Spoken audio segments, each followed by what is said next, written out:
Hi மக்களே, மத்தியானம் சாப்பிடக்கூடாது, எம்டி வயிறாக இருக்கலாம் அப்படின்னு சொல்லிட்டு சாப்பாடு செய்யலை. ஆனால் அந்த 1 மணி நெருங்க நெருங்க செம்ம பசி. என்ன பண்ணுறது, பசிக்குது, சாப்பிடாம இருக்க முடியலையே. டக்குன்னு அரிசியை கூட ஊறவே வைக்கல.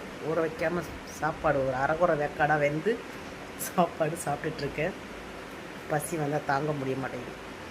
அதை சொல்லுவாங்கள்ல, ஒரு ஏஜுக்கு அப்புறம் எதையுமே நம்மளால் தாங்க முடியாதுன்னு. உண்மைதான். அப்போ உள்ள வயசுக்கெலாம் ஒரு நாள் ஃபுல்லாக கூட பட்னி இருக்கலாம், 2 நாள் கூட பட்னியாக இருக்கலாம். இப்போலாம் ஒரு வேளை பட்னியாக இருக்க முடியலை. என்ன பண்ணுறது, குழம்பு சுட வைக்கிறேன்னு சொல்லிட்டு தீயை வச்சிட்டேன். தீயை வச்சாலும் செம்ம டேஸ்ட்டாக தான் இருக்குது சாப்பாடு.